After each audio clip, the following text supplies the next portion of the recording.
बिस्मिल्लाहिर्रहमानिर्रहीम। अस्सलामुअलैकुम। ये है ज़र्दा और ये इसकी जो खुशबू है, उसका जो कलर है, इसके चावल कितने अलग अलग हैं।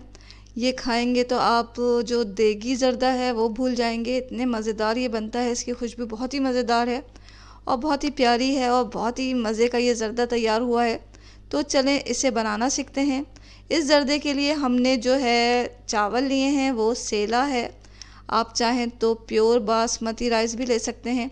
अगर आपने सेला लिया है तो इसे 4-5 घंटे ज़रूर भिगोएं, पानी में भिगो लें इसे धोने के बाद। और अगर आप बासमती राइस ले रहे हैं तो 20 से 30 मिनट उसे भिगोना ज़रूरी है। तो यहाँ चावल हमने भिगो लिए। एक बड़ी पतीली लें, उसमें ज़्यादा सा पानी रख डालना है हमें और फिर से उबाल लेना है। जब पानी में उबाल आ जाए तो इसमें हमने डाला है ज़र्दे का रंग। अगर आप ज़र्दे का रंग नहीं डालना चाह रहे तो इसकी जगह आप ज़ाफ़रान भी डाल सकते हैं। और ये ज़र्दे का रंग डालने के बाद हमने इसमें अपने भीगे हुए चावल डाल दिए। चावलों को इतना बॉईल करें कि वो जो हैं बिल्कुल ही गल जाएं, और यानी कि हमें इसे बिल्कुल फुली डन करना है। ज़रा भी कच्चे नहीं रहने चाहिए ये चावल। तो अच्छी तरह जब ये गल जाएं तो हम इन्हें छान लेंगे, किसी छलनी की मदद से इसका पानी निथार लेंगे। छानने के बाद हम इस चावल को रख देंगे अलग से साइड में। और अब हम इसके लिए शीरा तैयार कर रहे हैं। शीरा तैयार करने के लिए हमने एक पॉट लिया, उसमें 1/4 कप हमने देसी घी डाला है। और घी में ही ज़र्दा बहुत अच्छा बनता है। तो देसी घी डालने के बाद हमने 5 से 6 अदद ये हमने छोटी इलायची ली, वो डाल दिया। इलायची जब कड़कड़ा जाएगी तो हम इसमें डालेंगे पानी। ये हमने आधा कप लिया है, आधा कप पानी डालें और इसमें फिर हम चीनी डालेंगे जो कि 1.5 कप हमने लिया है।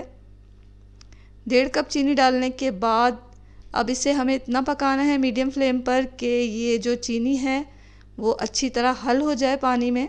तो मीडियम फ्लेम पर ही हमें इसे पकाना है, बहुत ज़्यादा तेज़ नहीं करें आग को, क्योंकि इस तरह ये जो चीनी है वो जलने लग जाएगी।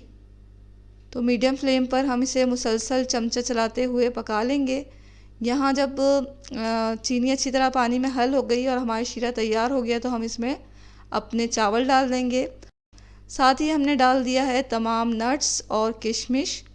आप चाहें तो अपनी मर्ज़ी के मुताबिक ये नट्स डालें और चाहें तो बहुत ही कम डालें, चाहें तो ज़्यादा डालें, जो दिल चाहे आपका डालें। तो यहाँ हमने काजू हैं, कुछ बादाम, पिस्ते हैं और किशमिश डाला है। इसके अलावा हम इसमें अशरफी या टूटी फ्रूटी भी डालेंगे। यहाँ हमने टूटी फ्रूटी डाला है, आप चाहें तो अशरफी भी डाल सकते हैं। तो अभी हम अशरफी नहीं डाल रहे और आखिर में डालेंगे। हमें इस ज़र्दे को इतना पकाना है मीडियम टू हाई फ्लेम पर कि पानी बिल्कुल अच्छी तरह ड्राई हो जाए। यहाँ पानी अच्छी तरह ड्राई हो गया तो हमने फ्लेम को किया है बिल्कुल ही लो और ऊपर से हमने अशरफी या टूटी फ्रूटी डाल दी। और फिर हम इसमें खोया भी डाल देंगे, थोड़ा खोया डाल दें। और कुछ खोया जो है वो हम आखिर में डालेंगे, गार्निश करते वक्त, सर्व करते वक्त आखिर में डालना है हमें खोया। तो हमने थोड़ा खोया इसमें डाल दिया और फिर हम इसे बिल्कुल ही लो फ्लेम पर 15 से 20 मिनट के लिए दम पे रख देंगे। दम देने के बाद हमने आखिर में डाला है केवड़ा एसेंस। केवड़ा एसेंस आप डालें, चंद कतरे केवड़ा एसेंस के डाल के अच्छी तरह से मिक्स कर लें। और यहाँ हमारा ज़र्दा बिल्कुल तैयार हो चुका है। देखें इसका कितना अच्छा कलर आया है और तमाम चावल कितने खिले खिले हैं। और ये बिल्कुल भी अकड़े नहीं हैं क्योंकि हमने इसे पूरा अच्छी तरह गलाल कर इसमें डाला था शीरे में, तो ये इससे अकड़ते नहीं हैं। और बहुत ही अच्छा हमारा ये ज़र्दा तैयार हुआ है, बहुत ही खुशबूदार है और ये बिल्कुल देगी ज़र्दा तैयार हुआ है। इसे आप सर्व करें गरम गरम, और सर्व करने से पहले इसके ऊपर एक्स्ट्रा आप नट्स डाल सकते हैं और खोया तो ज़रूरी डालें। तो बहुत ही मज़ेदार, इंतहाई शानदार ये ज़र्दा तैयार हुआ है। इसे आप अपने घर पे तैयार करें, दावतों में बनाएं।